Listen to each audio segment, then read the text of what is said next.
Hello and welcome back to the Mic Check Show. If you're wondering why I'm not doing any football content, well, too bad. This is my show. We do interviews whoever I want to do it. So today is, I'll say my good friend, my tattoo artist, Karli.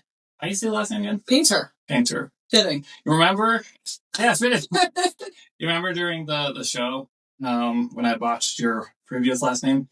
Oh, man. I think you said Williams, right? I did say Williams. Yeah, that's okay, though. I can't. Yeah. The family name, like my maiden name, it's Wilms, but the family saying is always you can't buy a vowel. So, yeah. But it's pretty common to get wrong. To be fair, I was in my underwear on stage. Oh, yeah. Kind of not thrown into it, but I was like, okay, this is kind of weird. That's right. Yeah. When you went up there to get your leg judged. Yeah. And the judges liked it. And I remember getting major butterflies. You know, you have three people kind of judging it, almost like Ink Master in a sense. And you're up on stage in front of a few hundred people, and they're looking closely at all the mistakes and all the highlights of the lay. Yeah. And we got it. All right. Yeah. You know what's funny about that picture? What? When John, your husband, took it, I thought it was just going to be like you and the leg. Right. So I didn't smile.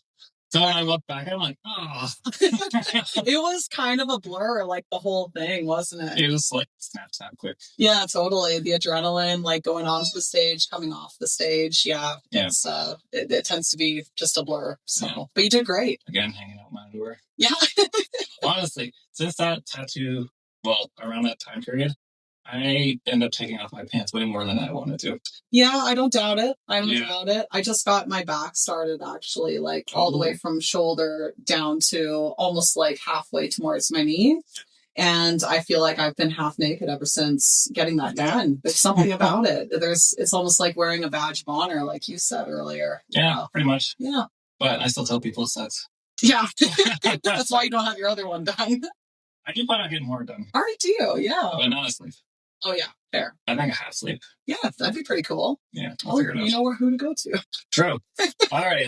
So, first question. Of course, we all started with our own passions. How did your passion for art come to be? Passion for art to be? Well, I guess since I was a kid, I think all of us kind of dabbled in drawing a lot when we were all kids. And I think it was grade 3, I must have been 8 or going into 9 years old. And I had a whole duotang, if you remember what those are, duotang. Oh, yeah. Slip the papers in. But it was this whole duotang of this comic that I made of Sheila and Cheezer. I don't know. It's like a cat and a mouse. And I would just draw these characters. As any chance I got, I guess. Yeah. And I remember in grade 5, I had a wonderful teacher, Mr. Seath, and he actually showed us how to draw a banana being peeled. So then that's what kind of brought in the 3D aspect of the banana peel coming towards you. And that really interested me as a kid. And I think growing up too, there was a lot of times where I needed to be a little bit more quiet, and sit and just kind of be with myself. It's kind of what gave me peace and sanity without really knowing it as a child. So yeah, that was sort of my escape. I was just sitting and drawing, making comic books. When I was about 13, I made a 300-page comic book called Destiny's Angels. It's not as cool as it sounds. It's pretty cringe, but it's still Is it on the internet? Hell no. And it never will be. But I guess it was just, character creation and drawing and storytelling. That's always kind of been something I had a huge interest in as a kid. Yeah. You think you'd ever come back to it? Oh, maybe. It might be different as an adult. Yeah, to kind of create a comic series. It's still something that interests me, but I guess it's the time, Yeah, you never have enough time, doing these projects. And right now with my career, the time that I put into my clients, it's a huge responsibility, marking people for life. So, I tend to pour my energy into that. But it would be really cool one day. Maybe I'll take some time off and maybe I'll finish a painting. It's been a while. So yeah. But you do paintings. I do. On people. Yeah, you know what? Yeah, totally. That's exactly what it is. Just, getting instead of a paintbrush, it's just getting stabbed 3,000 times a minute. But Yeah. in a sense, it is like painting on the skin. So Exactly. yeah. Alrighty. So next question. So for an artist, making a living off your art is kind of difficult. Of course, multiple paths way of doing that. How did tattooing draw you in?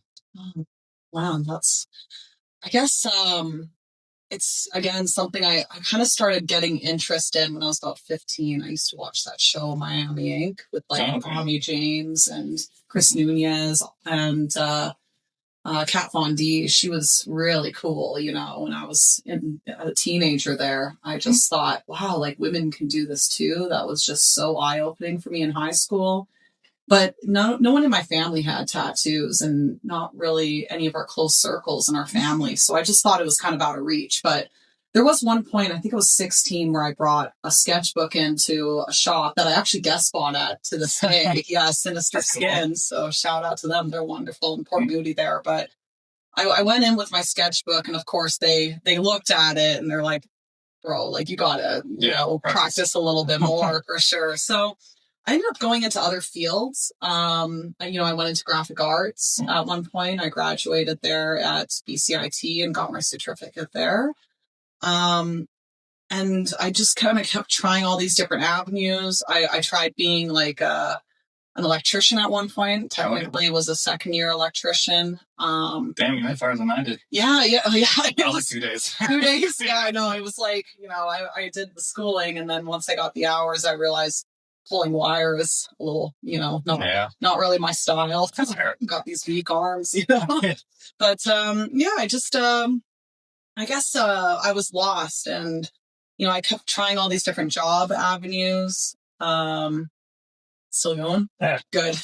Yeah, I kept going through all these different job avenues, and I remember my dad was the one where he said, what do you want to do with your life? And I said to him, I'm like, maybe I'll open up a macaron shop, like a bakery in Sylvan Lake. And he was like, do you know how to bake? And I was like, no.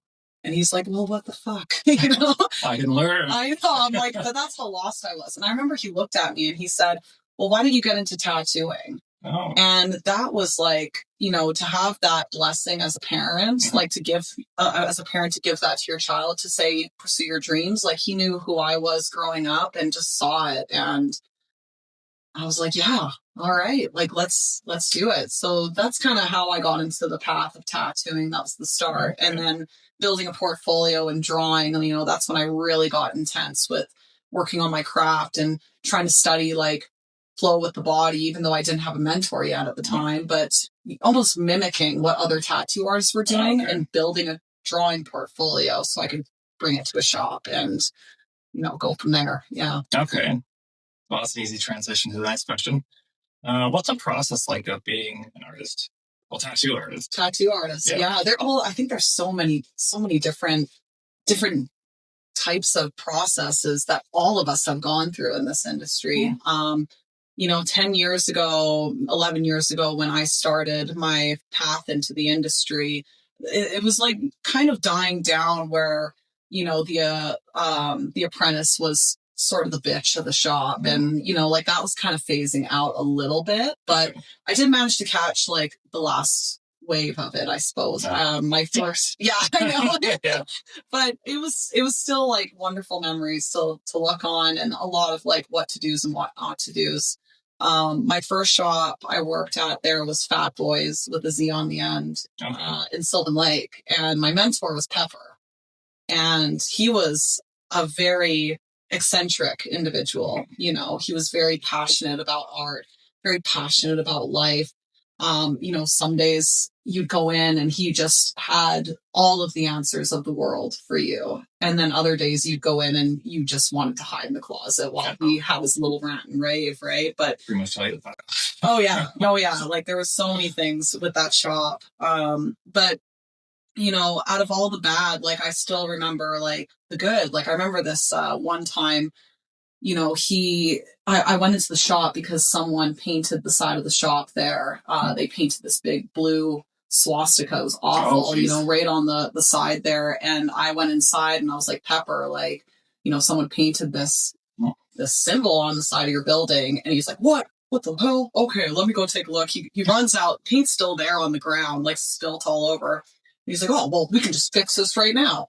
And he took the paint and painted this stem that like went up and then it branched out to where the symbol was. And he managed to like cover it up, by painting a palm tree. And he's like, cool. You can fix anything, you can make anything with art. And I thought that was really cool. He had a lot of great ideas. He told me to like look at the leaves in the tree and be like, what do you see? I'm like, I don't know, leaves. He's like, kind of looks like a face. So he's always challenging, your mind to kind of perceive life in a way, and to point out the shadows and to point out the contrast and saturation with everyday life, and to transition it, I suppose, into your art.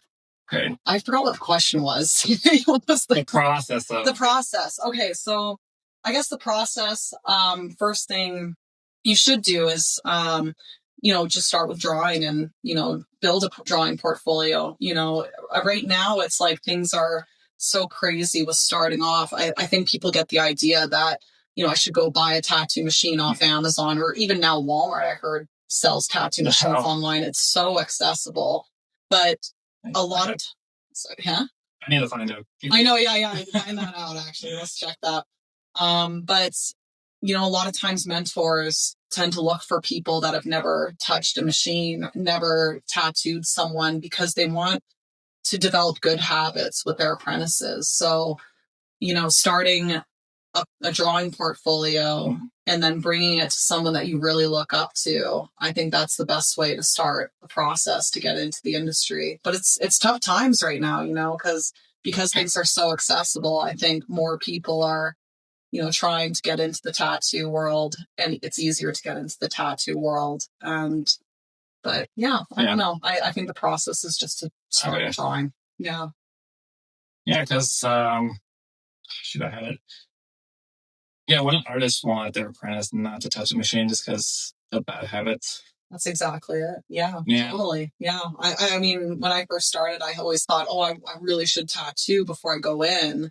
So that way I have a little bit of knowledge. But one of the first things that Pepper asked me was, have you touched a machine? And I was like, no.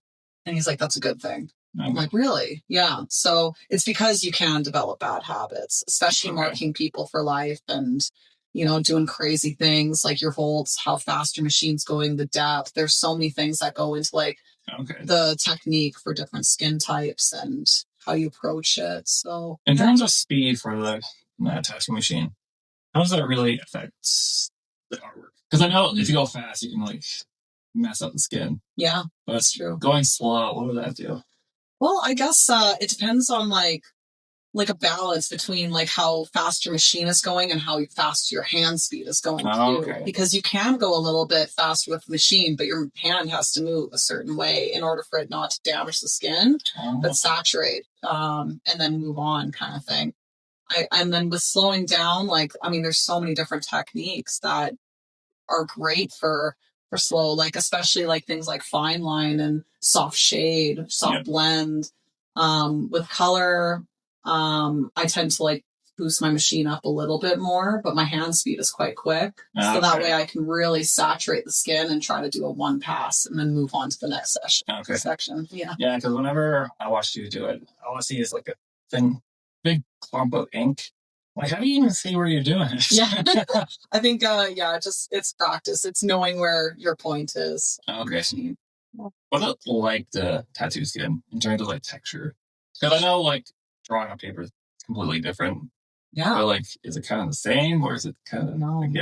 It's totally different. Yeah. It's with any medium. It's from going from painting a canvas to painting sheet metal or airbrushing sheet metal. So it's a different medium that you're using. So, if you were to tattoo skin, for example, it's not just a matter of putting the line in. It's a matter of your stretch. Mm-hmm. It's a matter of position that your client's in, making sure that they're comfortable as much as possible while you go in and do the work. And different skin types again, right? We have, people that are really young, they got these bouncy kind of skin, it tends to go in pretty good. But then you've got, people that maybe have been through the walks of life, been out in the sun a lot, enjoyed what they do. And so then you get skin that's like maybe been exposed to sun a little bit more, and that's a different approach. And then you have, stretch marks, you have scars, you have so many and different parts of the body too. You go onto the torso, now you have to work with their breathing and their organs. You go onto the neck, you have to work with the elasticity of that, and also again their comfort. So yeah, it all depends. That's a broad, I guess, a summarization. That's all we need. Yeah. We're not doing a video essay here on the skin. Totally. Speaking of weird positions, have you made your clients do any weird positions besides me? Yeah. You remember? You had your leg up at one point, right? Yeah, so remember I had to grab my leg, stick it out, and hold it. Then after that, I had to bend over. Right. Yeah. Okay, so this again goes from my inexperience at the time. But hey, we got it done. There's all sorts of weird positions. I think back then, you were my first under the butt. Yeah. A tattoo I think I've ever done. Yeah. If I did one before, then it was only once or twice before. So just trying to get that natural stretch into the skin is, I needed you to help a sister out and, help stretch for me. It made the whole experience even more enjoyable. I think we were cackling the whole time. Yeah. I think there's one here. There'll be awkward someone coming in that's behind me. I think we had some semi-private rooms at the time at that shop I worked at, hey? I think so. Yeah. I know that was the last session. Mm-hmm. Then, so it's like, okay, I gotta get under here. Yeah. Like, so awkward, but okay. Yeah, you did it. Yeah. I'm in my underwear this whole time, so. Yeah, exactly. Yeah.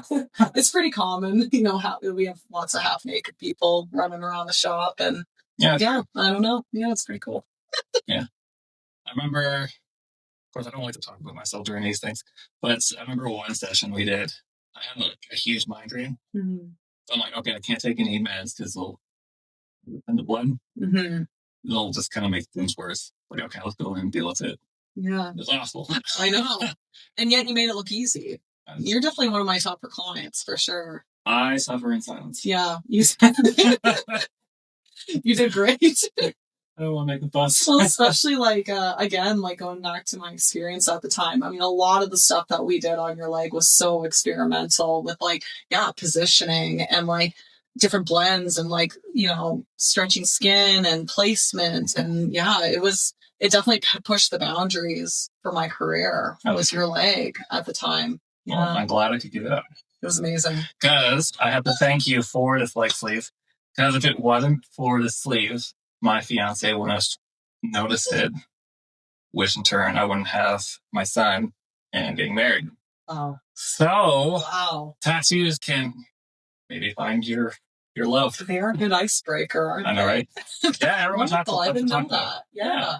Yeah, and you've got your kid now too. Yep. Yeah, Matthew. Yep, and I got Benjamin. Yeah, and Benjamin. Honorary son. Wonderful. I'm so happy for you. Yeah, so. Yeah, we've come a long way. Because when I tell people the price, it's like, oh my God, honestly, it's worth it. Yeah, well, I think if we had a do-over, even though I'm charging more now, it would probably, in the long run, be a lot cheaper. That's why I apologize. That's why I keep telling you, any chance I get. I think the last tattoo, I charged this one. Oh yeah, but he looks really good. Yeah, I got ideas for this one, but we'll do it later. Oh, fantastic. We'll talk about this. But yeah, so when people are like, oh, why did you get a tattoo? Because I define, you can find your partner. You certainly can. It is like a conversation starter. Yeah, and you get weirdos asking about your leg. Yeah, and then you're dropping pants in public. I don't do that anymore. Okay. You put your boundary. I roll it up, or I just to get... Yeah, nice. That's probably. I'm not doing that anymore. Okay, so moving along now. Reread these. So there are things that people don't know about the industry. What are some issues with this that you're finding? Issues with the industry. It's hard for me to be a full advocate on the issues in the industry. What you experience. I guess my personal experience. There's a lot of people that take advantage. I think that in my personal experience has been one of the bigger issues. I think when it comes to Oh, I got to be really careful with this one. Yeah, I don't want to get in trouble. Yeah. Unless you're planning on starting your own shop and you're like... Yeah. Which, maybe one day. In the future. Yeah, in the future. Yeah, I guess that's a big issue. You get people that are in this industry that are so inspirational and so helpful and just want to see people grow and do better. And we want to see like good people make good tattoos and good people get great tattoos. But it is, an industry where you can make a lot of money, like as a shop owner, as a mentor, as this and that. I think the saddest thing in this industry is when it starts becoming a little bit more about the dollar sign and less about, the history and how long tattooing has been in our human society. It's been around for a lot longer than people realize. There's evidence of thousands of years of, I think that's one of the main things I've run into. I've seen like really incredible artists that treat their clients with like the utmost respect and or have been inspirational to a team, the most wonderful artists. And then it's like, as soon as times get tough, which they have been, like we've been going through some of the craziest economical, stuff in the last century. It's just unreal. Yeah. COVID didn't help. Yeah. And COVID didn't help. And apparently now we're going into recession and there's just so many different things, and money can change people and put strain on people. And I think, when that happens, especially when it's like a shop leader, that is probably one of the hardest things I've seen in this industry, is seeing someone that's so inspirational and so hard driven and, works hard for their people and creates this wonderful team. And then they flip like a switch and it all becomes about money. Yeah. I think that's one of the issues. The other issue, I'll go back to the Amazon and accessibility to tattoo supplies. Yeah. I'm seeing a lot of clients coming into my station wanting these crazy cover-ups because they went to, their buddy who works in a basement, or their friend that wants to get into tattooing decided to mark them. And, now we're seeing a lot of those come through the shop, and I'm more than happy to cover them up. Like that's, I love doing cover-ups in that sense. It's so a challenge. It's a great challenge. Yeah. And people love it. Like, you go from having this thing that you're ashamed of. Maybe you're wearing long sleeve shirts and you don't know what to do about, you're almost embarrassed about this piece.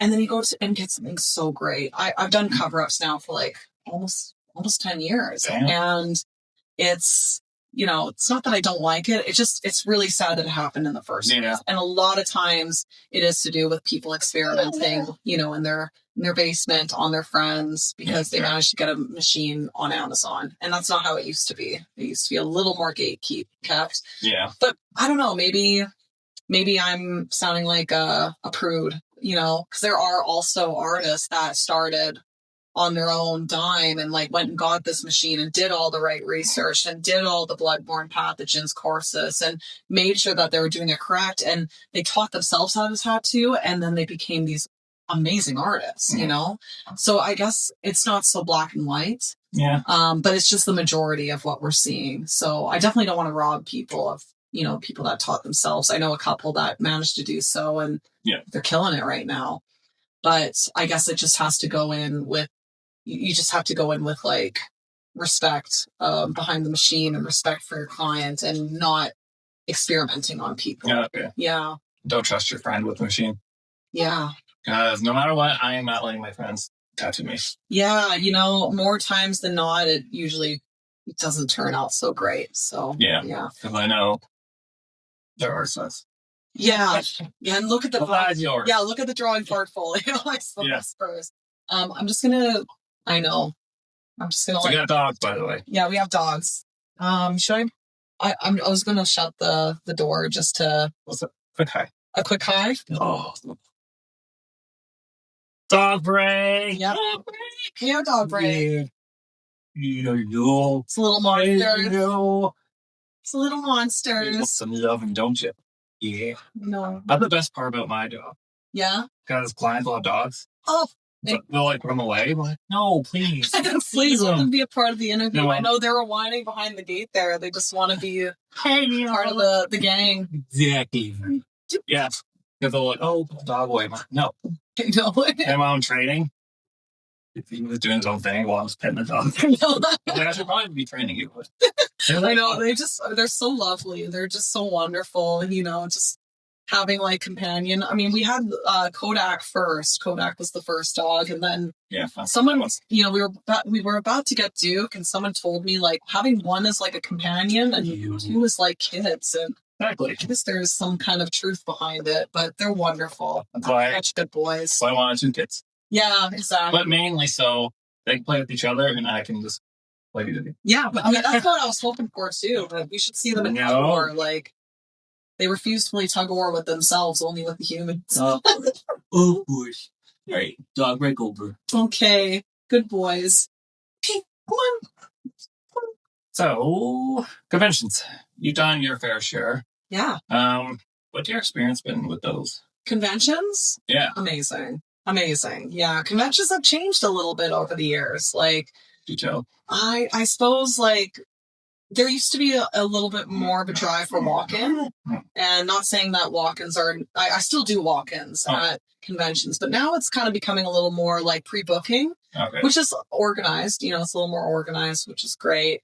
But the best thing about conventions, I mean, we see a lot of the same people at these shows, like artists. And so once you build that community, because it is a community, it almost feels like you're traveling with the circus to each little town, and bringing a little bit of excitement to these towns. Yeah, like I just did Grand Prairie this year. Nice. It was the first show in Grand Prairie. It was ran so wonderfully. Yeah, they did a really good job. And you could just feel the buzz and the excitement from the people attending. Like they had never seen a show in their town. It was the first time, long time coming, is what a lot of people said. Well, it's GP. Yeah. Not much happens there. Yeah, exactly. But it's just so much fun. It's a hustle. You got to like work and think on your feet. You're drawing on the spot at times. Okay. And it's so fun. It just kind of builds this cool community and brings all these like wild characters together. Oh yeah, true. Yeah, and then once you do go into like things like competition, like what you and I did with your leg there, that's when you amp it to the next level of like the experience at convention. And it's like you said, like you were up on stage in your underwear and you're like, wow, I should probably never do this anywhere else in any other circumstance. But I think that's what's so cool is it brings like a really neat community together.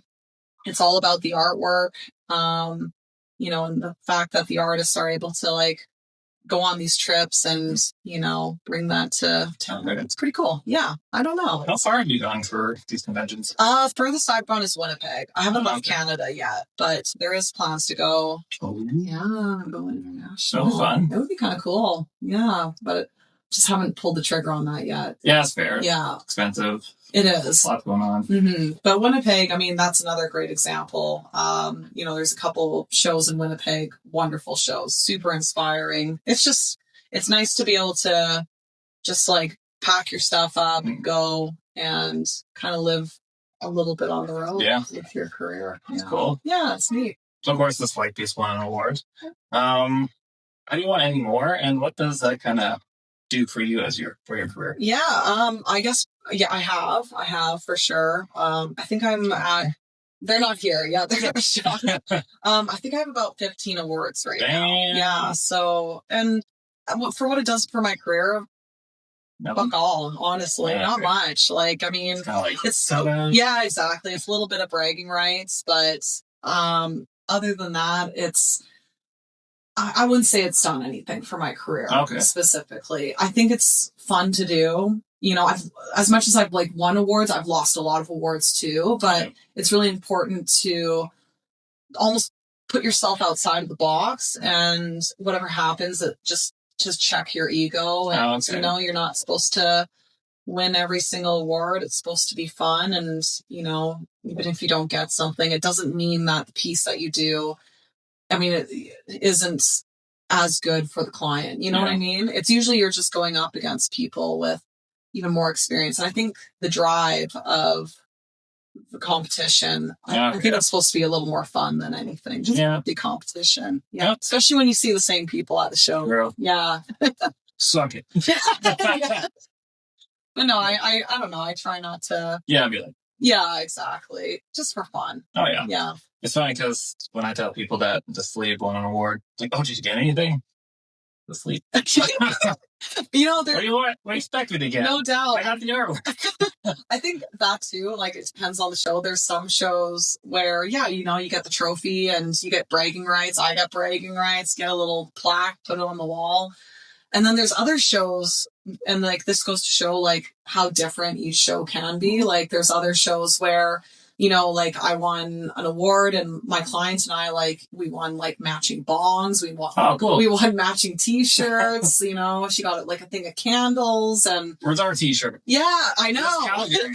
But, you know, I think the cowboy hat. Yeah, something, right? But it was cool. It's cool to be a part of shows, especially a part of shows that really put the clients first and you can really feel it in the atmosphere when you walk through those shows. Yeah. That's cool. Yeah.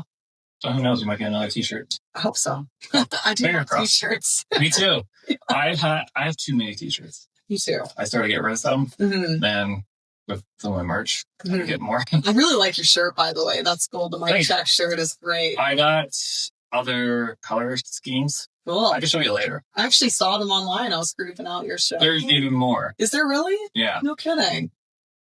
But the one thing if I can afford it or get big enough, I kind of want to switch the logo. Because this is AI. Oh, gotcha. You need a real... That's what you need a real artist. Yeah. But I can't draw for shit. Yeah. I tried. I might know someone that can draw. Perfect. But I'm not spending like $100. Yeah. Dude, don't worry. I do it for you. You've supported my career. But yeah, this took like hours just to like get the prompts and stuff. Yeah, because before I got like this, of course there's music notes. My show doesn't do with music. Yeah. So now with the new logo, they're gone. Like I like the design, but I don't want to use AI. Well, why don't I create something for you? Okay. Yeah, I was planning on giving you a sweater. I don't think you have one of my sweaters. Hey. No. And then I realized John, my husband, he took the Beamer. All the sweaters are in the Beamer. I was like, oh, that was going to be my gift. But yeah, why don't I do that for you? I'll make you a new logo there. Sweet. Yeah.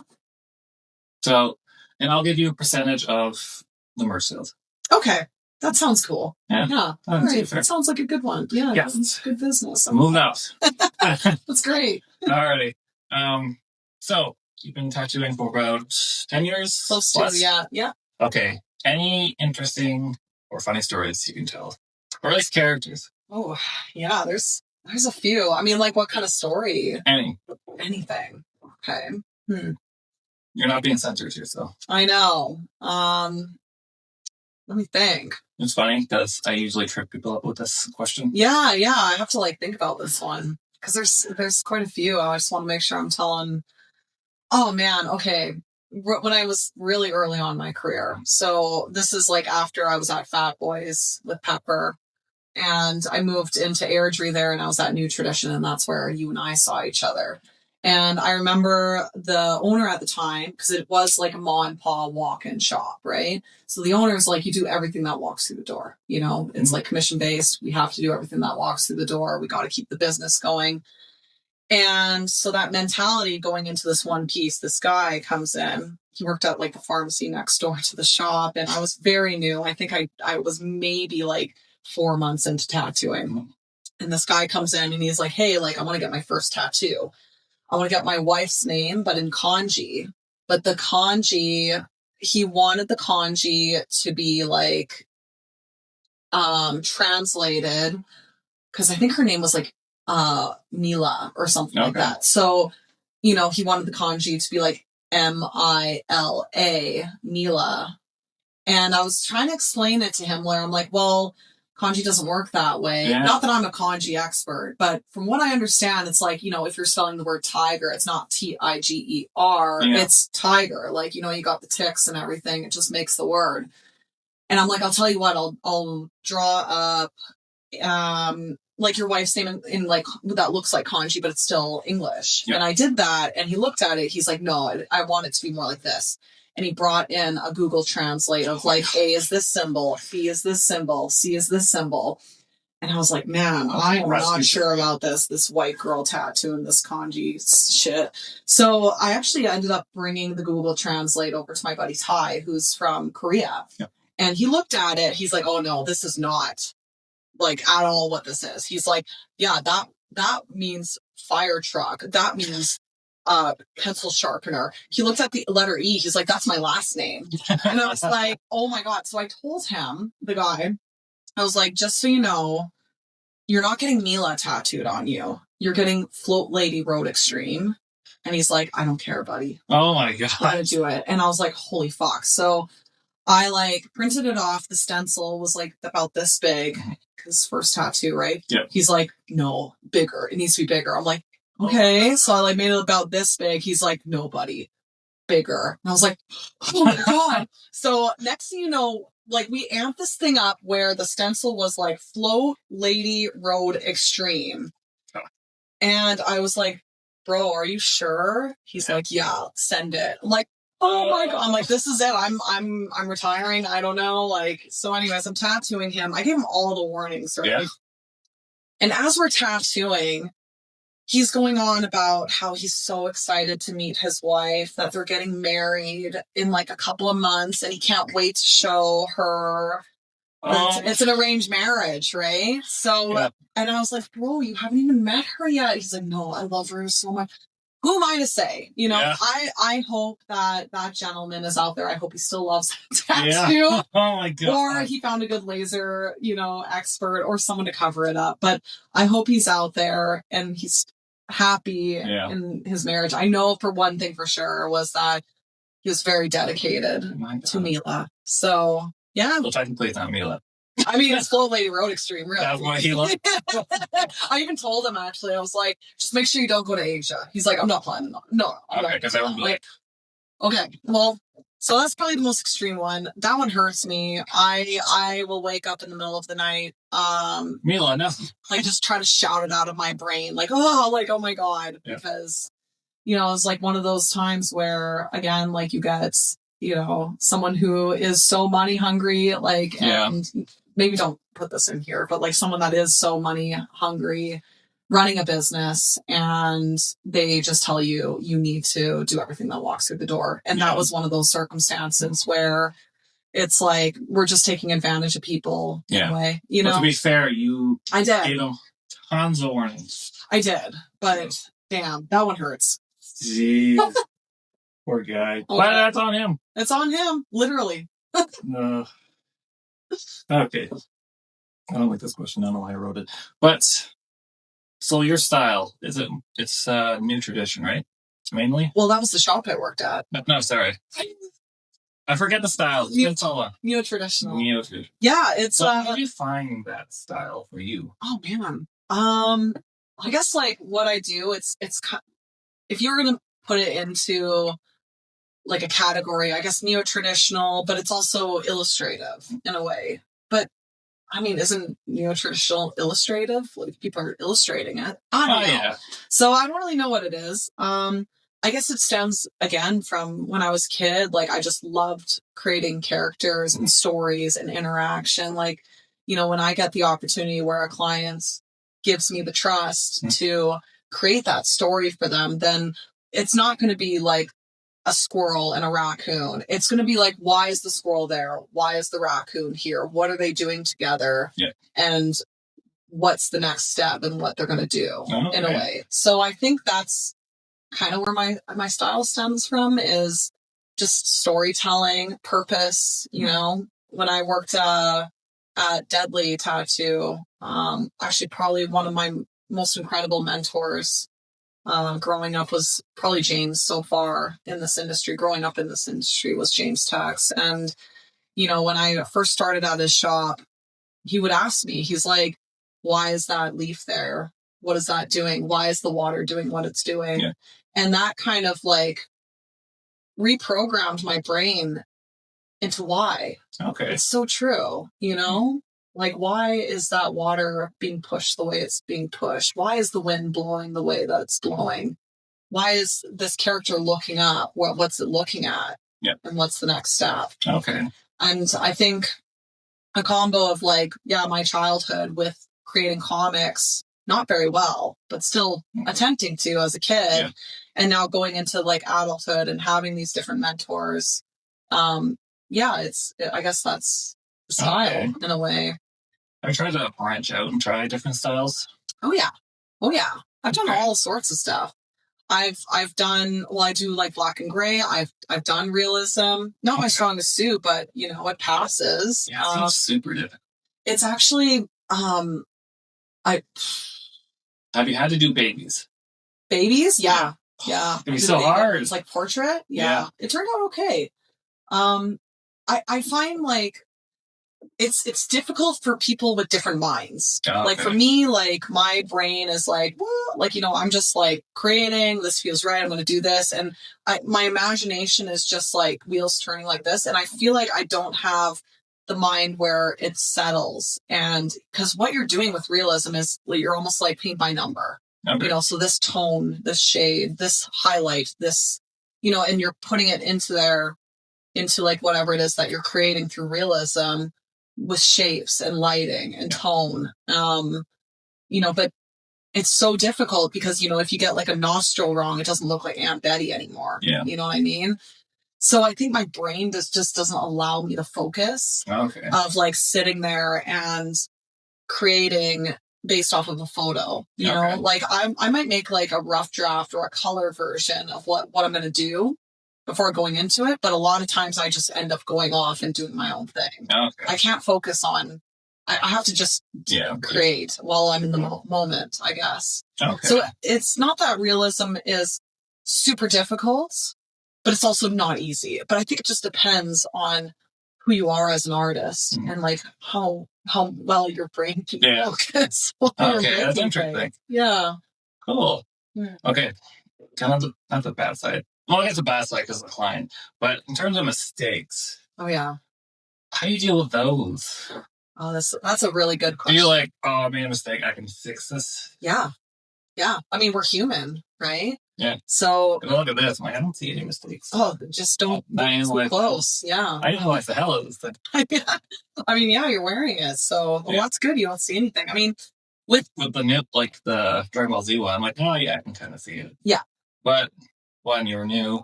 Two, this looks good. So thank you. Well, I'm glad. The only one I hate is this one. Oh, just cause. I do that? I don't think so. Oh, thank God. Only reason because it bled. Right. Because I had like Northwest. It's all black now. Right. Yeah. So I was like, oh, shit. Yeah, because things do spread over time. Yeah. I think that's like my biggest mistake that I'm seeing nowadays come in is like my pieces from 5-6 years ago when I was really experimenting with like line weights and like detail. Like I almost put too much detail into my stuff. Yeah. Now I'm trying to simplify because I'm seeing a lot of my work come back. All of which I touch up for free, out of respect to my client because I want them to walk around with something they're proud of. But we are seeing a lot of the stuff come back and like things are spreading under the skin naturally. That's just something that happens. But, I didn't have a mentor at the time that told me otherwise. Yeah. Everyone's just patting me on the back. Good job. Oh, no, it looks really good. And I'm just carrying on with life. And again, it's like we're seeing these things come back. As for like making mistakes, every artist makes a mistake. There's a really good saying that I remember hearing. I wish I remember who told me this. And they said, what did they say again? They said, well, shit. All good artists make mistakes. Great artists know how to fix it. Okay. And I think that really coincides with tattooing. Yeah.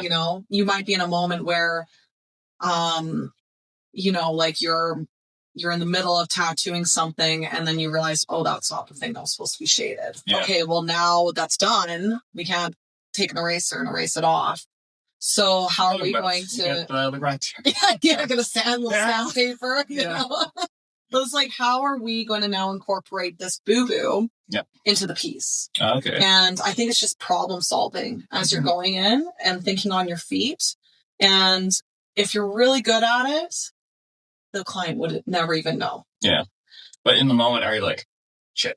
Yeah. I mean, it happens for sure. I actually... That's funny. In my line of work, like, be drilling to walls, and it'll happen. I'm like, shit. Yeah. Like, okay, how am I gonna fix this? Exactly. Yeah. So I think it's the same thing where it's like, okay, like how do we make it look like this was intentional? Yeah. You know, because it's art. You know, art. It shouldn't have rules and boundaries. Like, yes, you have rules with technique and like tattooing, but when it comes to composition and design, you just have to, I don't know, flow with it and you have to make it intentional. Yeah. There was actually a mistake I made recently. First time ever doing this. No. This is terrible. So I had a client that came in and we did this wonderful cherry blossom tattoo on her calf. She was so excited about it. She wanted her grandbaby's names in it. Oh, that's cool. Really cool. Yeah. And, you know, normally, and I'm really excited. She's really excited. Normally I'm always double, triple, quadruple checking the names, you know, and how they're spelled. And I've never had this mistake before until about a month ago. Oh. And this, you know, we did the tattoo. She loved it. And then she messages me later that day and says, one of the names is spelled wrong for grandbabies. And I was sweating bullets. I'm like, okay, like, you know, I'm zooming into it. I'm like, okay, how do we fix this? Right. Yep. And luckily it was fixable. One, we did it in fine line. So it was a very easy thing to build off of. Oh, good. And two, I think it was like an A that should have been an I. So now, you know, taking like that A and then skin correcting it and then putting the I and really building on the I and the rest of the font. Now it's great. Like you wouldn't be able to notice it, thankfully. So it was a mistake that I was able to correct in the moment. We did have to, you know, well, I guess I shouldn't say the moment. We did let it heal, you know, and then we went in and we're correcting it. And she's actually booked in a couple of weeks here and I'll be able to take a look at it again and, you know, just kind of go further from there. But it is like no harm done. Luckily. Yeah, we were able to fix it. But that's a great example. Like we are only human. True. And things do happen. And that was a major, you know, ego check in the sense that I should always double check with my clients, which I usually do. Oh, yeah. But in that case, I think the excitement got the better. Yeah, I see that. Yeah, totally. So it was a good lesson, good reminder. Yeah. And one thing is, AI cannot replace tattoo artists. Brick, I hope not. I don't think so. Yeah, I don't think so either. Because who would trust like a big machine coming down? Yeah, I mean, it's a thing. Yeah, it's a thing. That's been out for like a couple of years now. Like, it's like... bad. Yeah, I know. It's only doing like, it's like small robotics and it's only doing tiny tattoos. But yeah, there is a video out there of a guy sticking his arm in there and you see this thing, right? Like, I got to send you the video. Yeah. It's like this machine is just like... And then it goes...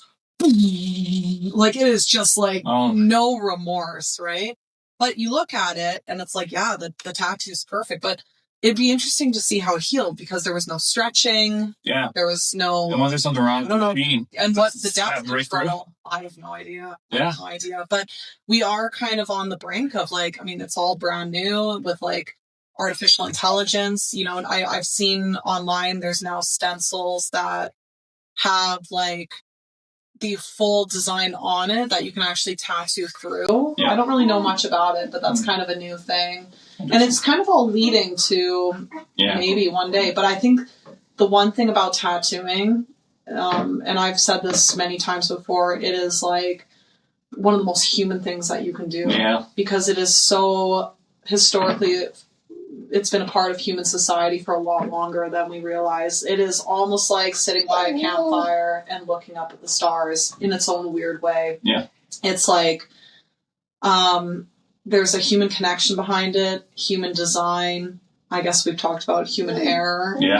That makes it the art really what it is. I don't know if like... I like the personal touch to it because...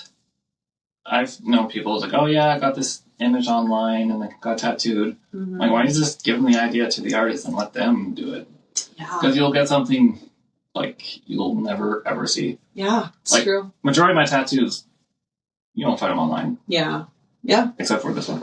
Yeah, that's fair. But that was my first one. Yeah, that's fair. That got the pass. It's usually the first one that we learn from the most. Yeah. Yeah. I really get the artist's vision than just generic shit.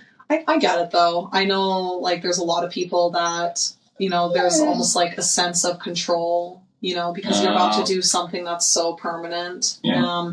I got this one guy that came in. He's a really great client of mine. He's been coming to see me over the years. But he still insists, like, he has to bring the reference. It has to be exactly this. It has to be like this. And now that we have AI, now he's bringing this stuff, and it has to be this. It doesn't bother me. Yeah. It's nothing new in the industry. Yeah. Back in the day, it's like we had the flash books and like all the flash on the walls. It's like, I want to pick number 928. Yeah. So finding something online that you want to be exactly replicated, I get it. But when I do have the honor to design something from scratch by paper, pencil, into the iPad, and then fine tuning it, something that's from my brain, a piece of my soul, that is the biggest blessing that as an artist, that I could ever ask for. Yeah. But you can't ask for that all the time, right? You just want, people are walking through life and they perceive themselves and they see themselves and they find an image that really represents who they are. And I'm okay with respecting that too. Okay. Plus they're happy at the end of the day. Absolutely. At the end of the day, like, like we're artists, but in a way we're like tradespeople. Like we're almost like just replicating, and we're, there's almost like I don't know how to explain it. I guess I kind of lost myself there. I'll figure it out. Yeah. You're big people. Yeah, it's almost like you're not always an artist, but you're a technician. Okay. You're just doing the technical side of it too. Well, I like the artist side, so that's why I give you control. Thank you. I'm like, okay, just do it. You're the artist. Yeah. I'm like, I hope you like it. I think you like it. Well, if I didn't like it, I'd let you know right away. For sure. And that's the beautiful thing is like how human it can be is like the communication prior to, the communication during it, unless you're me who doesn't communicate, I just sit there, I'm like, just do it. Yeah, I'm like, do you want purple or blue? You're like, I don't care. Whatever works. whatever looks good. So, much.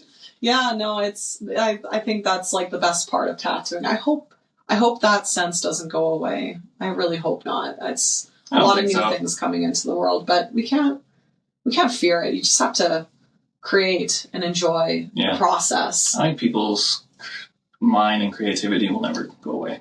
I don't think so. Unless we all become robots. Yeah, totally. Yeah, get off your phones. Get off your phones and play an instrument or something. Learn something new. Create, But my hobby is the phone. That's how I learn new things. I know. Honestly, mine is too. That's how I put my portfolio a lot of my ideas for videos or... Yeah, videos. Not my questions, really, but my videos online. So I'm always scrolling. Mm-hmm. People I've interviewed has been through scrolling. Right. Yeah. It's interesting. So whenever I get harassed, like, oh, you're on your phone too much, I'm working. It's true. As I watch some funny video. Yeah. I'm kind of the same because it, especially in this industry now, it's like before you go into a shop and you flip through the books and you choose who your favorite artist is and like go from there and start a consult. Yep. Now it's like, we're scavenging the internet. Yeah. So our job is now, and this isn't anything new, but like, we're putting ourselves out there in different ways. We are putting our artwork, putting our tattoos, we're building a portfolio online, and we end up doom scrolling ourselves because like, what are other people doing that are working, right? In order to keep the interest peaked and to keep people coming through the doors. It helps you evolve as an artist. For sure. Yeah. Got to involve in everything these days. Pretty much. Social media is a big part of it. So I appreciate you putting me on the internet. No problem. Putting me up. I'm putting myself out there, True. Just say, interviews for me, easy. Yeah. I used to be the kid that didn't want to do presentations. Mm-hmm. Now I'm like, oh yeah, I can do it. Let's do it. Yeah. If I screw up, I screw up. Yeah, I feel like we share that. Yeah, I remember like growing up and I wanted to be the kid that could, read and write a speech and like present it in front of a crowd. Yeah. And then you get up there and you're like, this was me during our wedding vows, me and John. Yeah. I like had this thing like all written out and I picked up my vows and I had practiced it so much so that way I could be people can understand what I'm saying. Yeah. And then all of a sudden I lift my papers up and it's like this. And my voice is trembling and I'm freaking out. I'm trying to speak with clarity. Then a helicopter flies over and I'm like, what? You know what I mean? Yeah. It's never really been in me, but yeah. What my fiance and I are doing, we're giving each other our vows at the beginning of the day. Yeah. So she doesn't ugly cry at the wedding and ruin all her makeup. Yeah. It's like, okay, we'll do it beforehand so your makeup's so good. Oh, I'm so excited for you guys. Thank you. You have built such a beautiful empire for yourself. Those kids are amazing and your wife seems incredible. And I'm just so happy for you that you're getting married. I mean, it's unbelievable. Wild. It's so wild. Like, again, to see where we were and where we are now, I'm so incredibly happy for you. And I think you've built a beautiful platform for a community on the line. That's right. With your podcast. You're doing exceptionally well. It's slowly growing, but I've been enjoying it. It's good. Yeah. Yeah. Awesome. I need a break, though. Yeah. That's fair. Me too. Yeah. But, yeah. Anyways, so we're coming to the end of the episode. Is there anyone you would like to thank for just your journey through life? Okay. Well, I've got a few. I know I had some honorable mentions earlier. Pepper, he's no longer with us. He sadly passed away 4 months after I left the shop that I worked at, left Fat Boys. That one still, sticks with me a bit. But I am very thankful to him. I'm thankful to Dan, who worked at New Tradition. He was absolutely incredible with his clients. Sadly, I think had a bit of a falling out, but I really learned a lot from him on the what to do's and in some cases what not to do's. I'm very thankful for him too. James, for sure, James Tax there. I think that was like the ultimate mentorship that I needed halfway through my career. I mean, I'm still trying to figure it out, but he really gave me a wonderful stepping stone to push my artwork to the next level. Oh my gosh. Mr. Graham Scott. I don't know if he's still around. He was an art teacher in high school. Oh. And at the time, I was really pushing to be an electrician, and he was pushing me to stick with my art. He saw that. He knew. Yeah, I remember he made me come in after school to set up chairs. I think I got in trouble for something. And, there was an assembly at the school, and he wanted me to set up the chairs. And and I had to be there. And I remember huffing and puffing. I was a bit of a shithead kid growing up. And teenage life. Yeah, teenage life. And all of a sudden they had these awards, and he awarded me a graphic arts award in high school. And he never told me that he was going to do that. He really saw something in me and really pushed me to be inspired by art. And I've wanted to connect with him over the years. I hope he's doing well. And I hope he got his Porsche. He always talked about if anyone gets famous, buy him a Porsche. I'm still going to do it if I get famous one day. But, awesome. So I think those are my shout outs. Of course, my mom, my dad, they're wonderful. Yeah. So great support system. I'm very thankful. And my husband. Yeah, I was going to say, you're not going to say John, I'm going to say. And John, absolutely. Yeah. My gosh, John gave me sanity in my life. Yeah. I mean, I think when you and I first met, I went through some crazy times that made me feel like a crazy person for a long time. And John came into my life, and I realized, oh my God, he's just as crazy as me. Yeah. And this is normal. And I love it. Yeah, he's been a wonderful support. I don't think I could have gotten this far without him. He gives me sanctuary. That's awesome. Yeah. So, thank you, John. Thank you, John. I wanted him to be here for this interview, but of course he can't because he's doing his thing. I guess we have to start another interview because John's actually started his apprenticeship. And yeah, he's doing wonderful. Can't wait to see his work. They grow up so fast. True. He's done very well. Like my baby boy. My baby boy. I feel it. Yeah, totally. Right. Perfect. All right. Thank you for watching and listening. Of course, I got merch now, so just DM me because I'm too poor for a website. Plus, I don't know how to make a website. I'll figure it out. Of course, you can watch my Pokemon gameplay with Brad. It's been quite interesting. I'll have to check it out. They're quite long. Okay. So if you get bored, then you can. Little summer. Anyways, so again, thank you. Mike, checking out.